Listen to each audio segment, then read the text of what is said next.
Bump setting is one of the more underestimated skills in beach volleyball. The value of a consistent bump setter is huge because, unlike hand setting, you can fully rotate your hips and shoulders in the exact direction of your target while making contact with the ball. This allows a skillful bump setter to create well-placed sets from poorly placed passes and digs.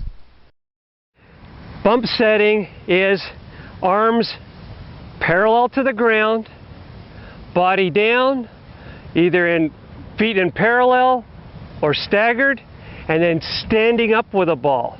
Arms are going to stay very still. There's going to be a little bit of movement to it, but not a lot. One of the things you want to really watch for when you're making contact with a ball is that your hands do not come above your shoulders. That the most that they move is right up to your shoulder. So this is going to be about as all you want in terms of the motion of your hands. The rest of it is going to be with your body. So when you're passing the ball, whether your feet are parallel or staggered, that you have to have some air underneath your heels. There's got to be a little bit of space underneath your heels. You can't have your weight back onto your heels. You have to get your balance up and forward. Because remember we said the ball's going to follow your body, not your arms. So foot control, leg control, hips, and shoulders and balance are going to be critical in terms of where the ball goes or where the ball doesn't go. So what does that look like? If I'm leaning too forward, ball's going to go that way. If I'm leaning to the side, the ball's going to go that way. So we need to have full balance. If I want the ball to go straight up and down, I have to be directly underneath it and move my body up. It's not about moving my arms up, it's about moving my body up.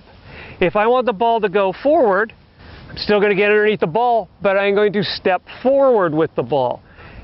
If you think of walking toward your target or leaning toward your target, getting your balance going toward the target, that will go a long way in terms of your body control and ball control. It's not about swinging your arms at the target, it's about moving your body toward the target.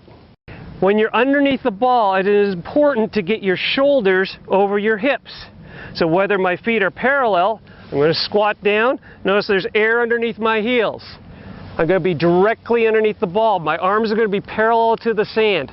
Key is having flat arms. Okay, so your arms need to be flat out in front of you. They can't be bent like this. So from front view, it's going to look like you're going to have flat arms. The other thing is, what do you do with your hands? Well, the biggest thing you have to do with your hands is have relaxed hands. You don't want to have tight hands. But how do you hold them? There's lots of different ways of holding your hands. One is interlocking fingers, thumbs down. One is just two fists together, thumbs down.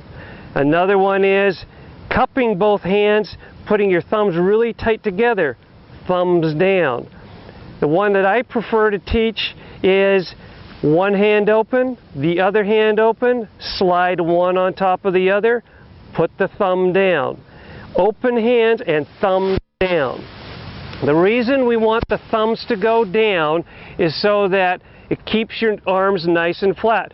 Notice if my thumbs are up, well, there's a bend in my elbow, but if my thumbs go down, it straightens my whole arm out. So very important to have your thumbs down.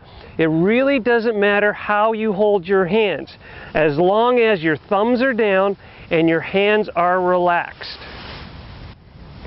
A great way to teach your mind and your body to work together is to put light weights in your hands.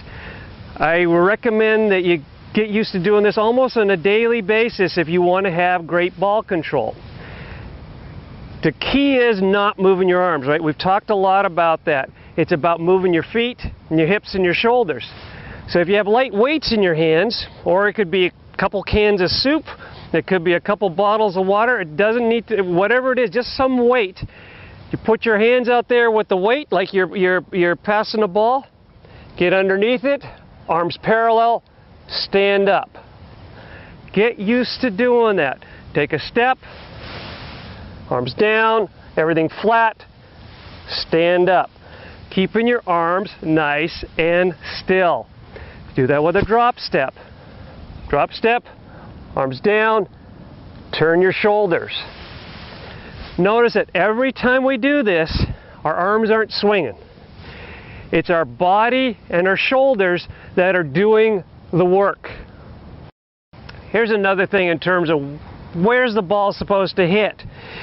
It doesn't come off your hands, and you don't want it up there. You want it right where your wrist, basically right on your wrist. Not on your hands, on your wrist. So a ball, that's where you want to make contact with a ball, right there.